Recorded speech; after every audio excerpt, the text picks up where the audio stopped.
Estamos só esperando. Vamos? Bem, pessoal, boa noite. Nós estamos aqui hoje iniciando um projeto que nós achamos muito importante, que é um podcast. Um podcast que veio para conversar com as pessoas sobre, principalmente, câncer. Muita gente tem uma restrição de falar sobre câncer, então nós resolvemos fazer isso para trazer conforto, para trazer esperança, para trazer um estímulo para as pessoas que estão enfrentando esse problema. E hoje eu tenho a grata satisfação de estar recebendo aqui nesse podcast a Isabela Galvez, que está aqui com a gente.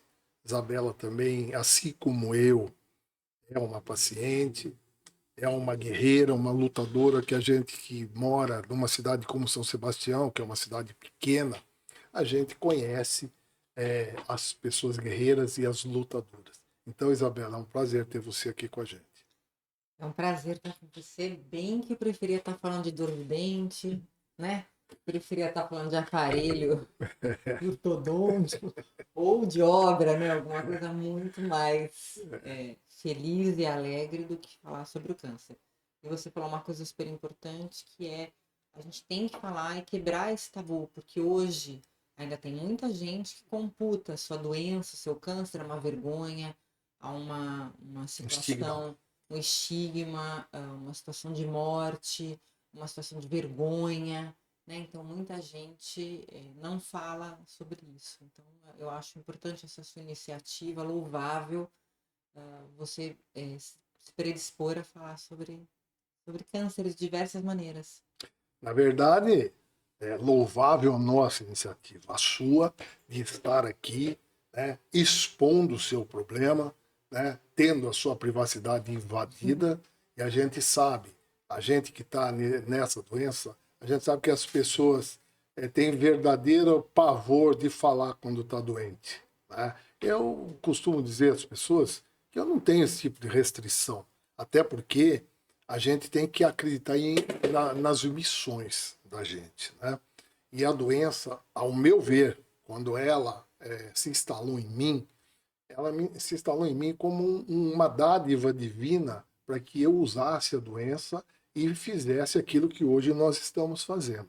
Você pode ter certeza que tanto o meu depoimento quanto o seu, como mulher, e que passa por esse tipo de problema, tantas mulheres passam pelo problema que você já passou, tantos homens passam pelos problemas que eu estou passando, e você não sabe a importância que isso tem, e que eu acredito que nós, Isabela, estamos hoje dando um passo muito importante para ajudar muita gente.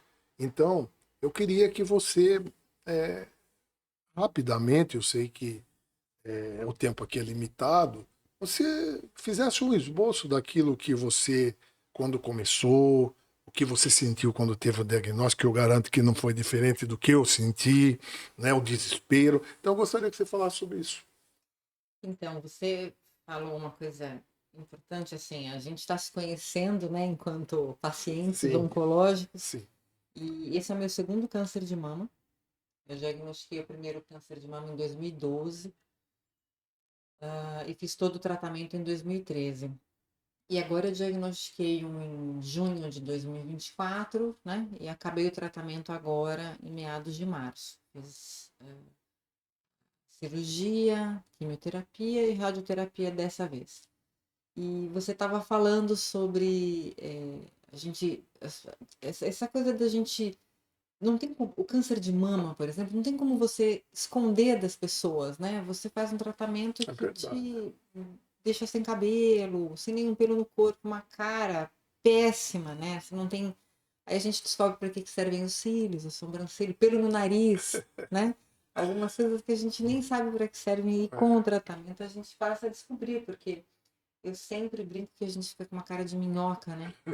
Então você não tem sobrancelha, você perde a profundidade do seu rosto, né? Então, nós mulheres temos a oportunidade de usar uma peruca, quem consegue, de usar um lenço, quem consegue, a maquiagem, né? Eu, por exemplo, hoje estou com uma maquiagem de US$ 1 milhão, então parece que eu estou ótima. Mas eu acho que o que você falou é isso, a gente levar de uma maneira um pouco melhor. E quando eu diagnostiquei, eu sou filha de uma mulher teve câncer de mama 2 vezes antes de mim. Minha mãe teve aos 30, meu irmão caçula tinha 1 ano, depois ela teve aos 50.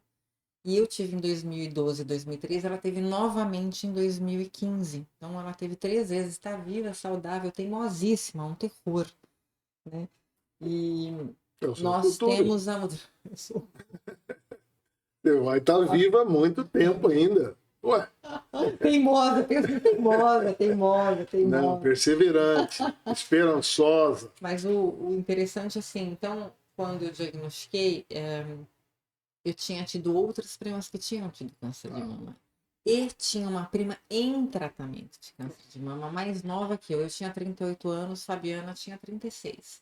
Então, assim, a gente sabia que morrer de câncer de mama não era o nosso caso, porque a gente tinha pego no início, apesar do câncer da minha prima ter sido um câncer mais agressivo, conhecido triplo negativo, né? Então, assim, são as nuances do tratamento que a gente vai conhecendo. Mas eu tive um câncer, um tumor pequeno, eu mesma encontrei, né? E esse tratamento veio com o suporte dessa prima e com a força que a minha mãe teve ao tratar os 2 Com cânceres, né? certeza. Então isso foi uma coisa muito importante. Eu tive assistência médica, eu tive assistência da família, eu fui muito bem amparada. Isso é Então, importante. isso tudo, se a gente consegue abrir o coração, se a gente consegue se abrir, a gente consegue ter esse amparo, né? Com Na certeza. época, minha filha era pequena, tinha 4 anos, eu era separada do pai dela, que também apoiou, eu consegui abrir o meu coração para que ele pudesse apoiar, para que ele pudesse cuidar. Eu Que sofria bacana, que bacana. e poder cuidar dela enquanto eu não tinha essa condição 100%. Mas foi isso, assim, a gente... É a coisa mais louca o câncer de mama, porque eu simplesmente achei uma bolinha, fui no hospital passear, né? Fui no hospital passear e quando eu saí com um diagnóstico com 3 tumores, né? De mama e que foi fácil tirar, fiz químio e resolvi o problema só na químio, nem precisei de rádio. Mutação genética, resolvi fazer as cirurgias preventivas. Tirar ovário, tirar trompa, porque a mutação genética é ovário, trompa, mama e próstata. Tirei tudo que eu tinha. Se tivesse próstata também ia resolver. Tirei a outra mama, enfim, fiz a lição de casa direitinho. Super bem amparada, super bem protegida, super consciente, né? Eu não parei de trabalhar, tinha um chefe maravilhoso que, assim, respeitou as minhas dificuldades e foi um período curto, né? O tratamento foi um período curto. Depois a gente pode falar de sequelas, né? Ah, com Que é certeza. uma situação completamente diferente. Mas o tratamento foi curto, o cabelo caiu todo, depois o cabelo cresceu todo, aquela... Eu e Janequine tivemos o câncer juntos, com o cabelo enrolado, aquele deboche, né? Que era um cabelo bem liso, de repente cresce um cabelo enrolado. Quem é essa pessoa? Pois é. Porque existe essa situação que a gente bem sabe, né? Com Quem é certeza. você quando você se olha no espelho? Né? Quem é você depois que o seu cabelo cresce, o pelo do seu nariz nasce, seus cílios voam? Quem é você? Né? Então hoje eu estou exatamente nesse momento, com esse novo diagnóstico, também achei uma bobagem, né? Acabei uma reunião, pus a mão embaixo do braço, achei uma bolinha. Falei, não é possível. E era um bendito de novo. E aí eu fiz uma combinação com o médico. Falei, ó, o negócio é o seguinte, nós estamos com esse diagnóstico aqui, mas eu faço 50 anos em 30 dias. Eu não quero passar os 50 anos, nem com câncer, nem com o dreno. Vamos resolver isso já. Perfeito. E aí eu consegui. Então, essa situação do segundo câncer foi uma situação que não era uma metástase, não era uma recidiva, era um novo tumor. Entendi. Por conta da mutação genética. Entendi. E essa situação toda, na verdade, a hora que você quiser também fazer perguntas, Não, até... o que eu queria aproveitar nesse depoimento seu, que eu estou achando assim fabuloso, é que você falasse um pouco do preventivo, né? Porque muita gente não quer fazer o preventivo. As pessoas não têm o hábito de tocar as suas mamas e perceber se tem algum caroço ou coisa parecida. Então, eu gostaria que você desse uma ênfase nisso, porque tem muita gente que está ouvindo a gente aí e que vai ouvir pela primeira vez que tem que tocar a mama para ver se tem algum caroço, ou que tem que fazer um preventivo para impedir qualquer outro tipo de câncer, principalmente o câncer ginecológico, né? Então, é isso. Gostaria que você falasse sobre isso. Eu ia realmente falar dele, sim. Eu acho que isso até é um tema para um assunto único, né? Porque hoje em dia está muito difícil falar de prevenção. Quando você fala prevenção, você fala de hábitos de vida. Sim.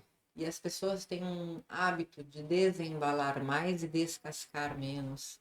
Então as pessoas estão com uma qualidade de vida muito ruim. Então eu falo muito sobre a prevenção quando a gente fala do exame de toque, né? Quando a gente fala dos exames ginecológicos. Isso é uma coisa que a gente, principalmente ginecológico, né? A mamografia, Sim. ultrassom de mama, não depende da gente, depende de uma assistência médica, seja particular, seja Claro. pública, né?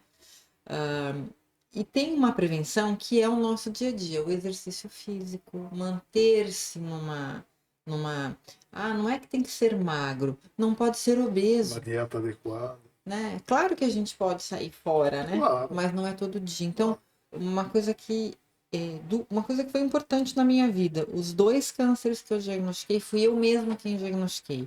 Porque eu sempre fui uma pessoa que fez exercício, eu sou uma pessoa, não sou uma gérmea, eu sou uma pessoa magra. Hoje, uma mulher com mais de 50 anos que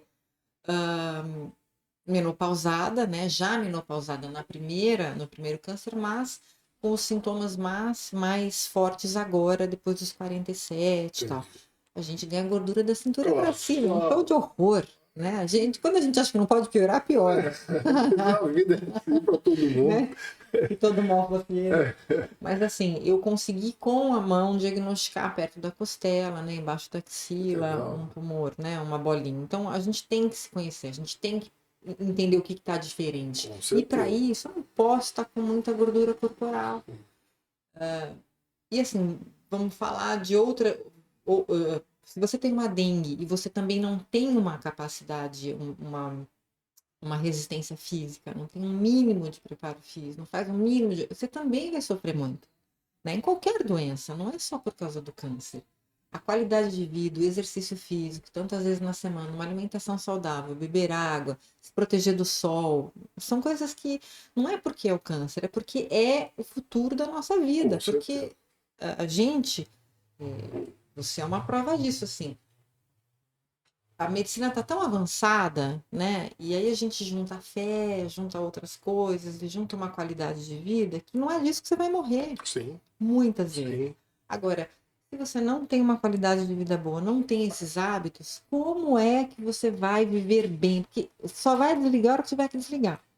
Com certeza. Então, assim, a prevenção está nos exames e está no dia a dia. Não tem outra alternativa, né? Ah, mas você é saudável, você faz exercício. Tem gente aqui que não me deixa mentir. Tem, né, uma série de situações que você faz para a prevenção e você teve 2 vezes. Sim, eu faço parte de 10% da população que tem mutação genética. E eu poderia ter muito mais trabalho resolvendo esse problema se eu fosse uma pessoa obesa. Porque eu ia demorar para descobrir esse câncer, eu não ia morrer dele, né? Mas eu ia sofrer muito mais.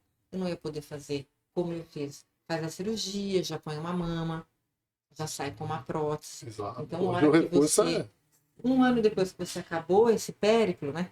Essa excursão, né? Não tão divertida, o seu cabelo cresceu, né? O seu corpo voltou ao normal, você não está mutilada. E que tem importante. esse fator Tem. de vaidade para a Tem. mulher mais do que para os homens, Tem. né? Então, assim, é um pacote para a vida. Sim. É um pacote para a vida. Eu fico, assim, extremamente feliz de ver esse depoimento. Inclusive, quero olhar para aquela câmera ali, dizer para você, mulher, que hoje, ou que vai ter acesso a esse podcast, você vai ver que nós temos um depoimento fabuloso de uma mulher guerreira, que luta, uma mulher que se cuida. E é o que ela falou. Na minha família, nunca eu tive um caso de câncer. E eu, em compensação, tenho câncer hoje de intestino, de pulmão, de fígado e de peritônio. E aí? Né? Então, você tem que estar preparado. As fatalidades, elas acontecem em todas as famílias. É muito comum a gente acreditar que as coisas ruins só acontecem na família dos outros, até a hora que aquilo bate na nossa porta. Então, eu fico extremamente grato pela Isabela ter concordado vir aqui se expor, falar sobre os problemas dela. E, na verdade, vocês não sabem o favor que ela está fazendo para as mulheres que puderem ter acesso a esse bate-papo. Porque tudo que ela falou aqui é um fator que vai prevenir realmente o câncer e vai ajudar muita gente, ajudar você a não passar por problemas como ela passou. E outra coisa que eu achei interessante você falar e lembrar, você que tem medo, por exemplo, eu conheço uma paciente que ela teve um diagnóstico de mama e agora passou para outra mama e chegaram à conclusão que ela tem que tirar as duas mamas. E ela falou para mim que ela não vai tirar. Eu falei, não faça isso, isso é loucura. Hoje tem recursos para que você tire a sua mama e pelo serviço público de saúde reconstitua a sua mama. Encare como sendo um episódio transitório na sua vida. Né? Exato. Você vai se submeter a um tratamento para que você viva com a sua família, viva com seus amigos. Não se preocupe com a cirurgia em si. Eu já fiz 2 cirurgias e uma das coisas... Eu sou a mulher do Rambo. 18 mil cicatrizes. Então, e eu vou dizer uma coisa para você. Eu tive um tumor no intestino e foi dito pelo médico que tinha o tamanho de uma laranja. Eu nunca tinha sentido nada até o momento que eu comecei a sentir uma dorzinha. Fui aqui no UPA, fizeram uma ressonância, uma tomografia, e acharam que eu estava com uma diverticulite. A dor não passava, eu recorri a São Paulo. Fui a São Paulo e lá foi descoberto esse tumor. Para você ter uma ideia, quando eu digo que quando não é para você morrer, não é para você morrer. Quando abriram o meu intestino, quando o médico viu, ele virou na emergência, ele falou, cara, eu vou te internar agora, porque se você comer 1 grão de arroz, seu intestino vai explodir. E me internou. O médico que me operou falou, ele era um senhor muito competente.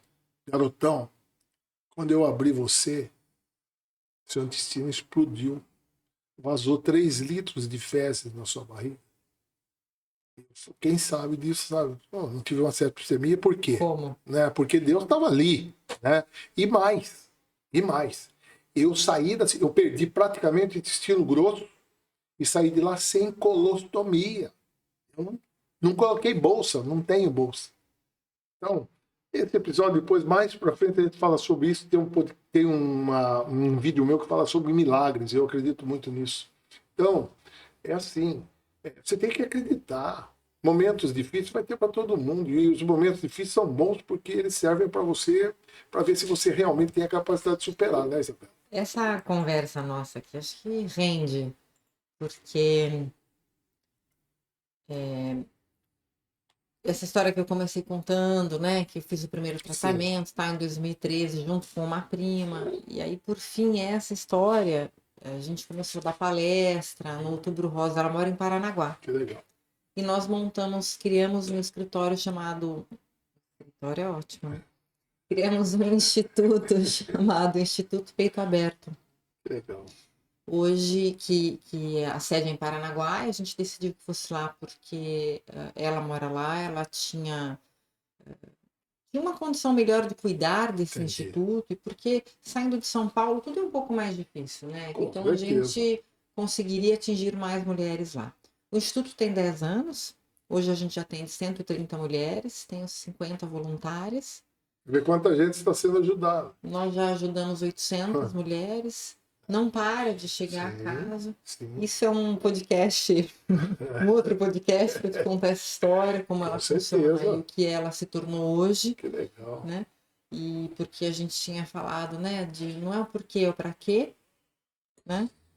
E, nossa, queria tanto que fosse um pra quê, a gente tratar a dor de dente, né? A gente, na Existe um verdade, propósito, né? exatamente, é assim, né? Quando você fala, você vê a importância disso aí, quantas pessoas você está ajudando. E quando eu enfatizo que uma conversa como essa, um vídeo que você grave ou que eu grave sobre o tema, com certeza assim, eu falo para as pessoas, cara, veja o vídeo, divulgue o vídeo, compartilhe o vídeo, porque se você não tem um caso na família, quando você compartilhar, certamente você vai atingir alguém que tem. A gente sempre tem um amigo, a gente tem um parente, tem um Sim, conhecido, um vizinho. Hoje em dia, tem muitos casos. A pergunta, eu perguntava para um oncologista, aumentou a quantidade de casos, aumentou a quantidade de diagnóstico? Os dois. sim, E falando de câncer de mama, que é um câncer muito simples de cuidar. Ele tem dia e hora para acabar. Não tem. Se você fizer a receitinha de bolo como deve ser feita, resistir, persistir, é difícil. Não estou falando que é fácil, não. não, não é. Você sabe muito bem. Sim, Mas se você sim, seguir essa receitinha, tem dia e tem hora para acabar. Não tem segredo, né? Então, esse tratamento, essa situação, ela acaba. Só que hoje em dia você vai ter, tem estudos de que você vai ter 50 mil casos, aumentar. Hoje a gente tem 70 mil casos anos de mulheres com diagnóstico de câncer de mama. Isso vai explodir. Até 2040, a gente vai ter um aumento disso gigantesco. Por quê? A gente está muito ruim de vida. sim, A gente está muito ruim de qualidade de vida, de com comida, certeza, de objetivos com de certeza. vida, do que você assiste, né? As pessoas não estão só doentes do corpo, estão Sim, doentes da cabeça, estão sim, doentes da alma. sim, Então, a nossa busca no Instituto é um apoio com a mulher, com uma terapeuta, com uma fisioterapeuta, com que uma legal, nutricionista, que com um legal. grupo de amigos, porque a gente É está doente de tudo. multidisciplinar, né? Eu vou dizer uma coisa para você. Nós queremos também transmitir para vocês que estão ouvindo que não pense que é fácil tratar o câncer, que você vai tirar de letra, porque não vai, né? Você tem a químio, você tem os efeitos colaterais da químio, que são totalmente desagradáveis. Eu, por exemplo, hoje não sinto as minhas mãos e não sinto os meus pés. Paladar eu nem discuto, porque paladar eu já não tenho há muito tempo. Radioterapia também é muito incomoda bastante. Mas são os recursos que você tem para vencer o câncer. Se você não superar, não encarar, é o que eu costumo dizer, né? Precisa ter coragem. Mas a recompensa ela vem, você sabe que vem, né? Então, nós não queremos passar nada aqui para vocês que o câncer é uma coisa assim simples, não é simples, não é simples, é muito complexo, mas não é um bicho de sete cabeças. Nós estamos tentando fornecer para vocês subsídios, informações e que ao longo de outros podcasts nós vamos trazer coisas mais técnicas, abordar profissionais da área, oncologistas que queiram vir aqui, psicólogos e outros pacientes, para que a gente forneça o máximo possível de subsídio para vocês que estão passando pelo problema e enfrentar esse problema. E olha, eu estou assim realmente encantado com o seu depoimento, com a sua coragem, com a sua disposição de ajudar as pessoas. E você vê que você encontra no meio de pacientes pessoas que preferem se trancar num canto, né, se entrevar, esperar a morte chegar, quando poderiam estar aqui dando um depoimento como esse seu, como um depoimento meu, que vai fazer a diferença na vida das pessoas. Então, Isabela, eu acho que, pelo que eu estou vendo, nós não vamos ficar só nessa conversa. Ainda vai ter muita conversa aqui. Eu acredito que o nosso tempo está esgotando. Quero dizer para você, eu já te conhecia de nome, já sabia que você é uma excelente arquiteta. E eu só tinha tido ainda o prazer de encontrar e conversar com você. Não vou dizer que lamento que seja nessas condições, porque tinha que ser nessas condições. Talvez se não fosse, a gente não teria se conhecido. Com razão. Tá? Então, Isabel, você está dando um passo junto comigo hoje no Glória. primeiro podcast que a gente está fazendo um piloto aí, de muita responsabilidade. E eu já te considero uma parceira para o resto da vida para a gente continuar ajudando as pessoas. Bora lá. Tá? Eu te agradeço, viu? Eu que agradeço a por você ter vindo. oportunidade. Tá, obrigado. Obrigada. Seu depoimento foi fabuloso. Obrigada.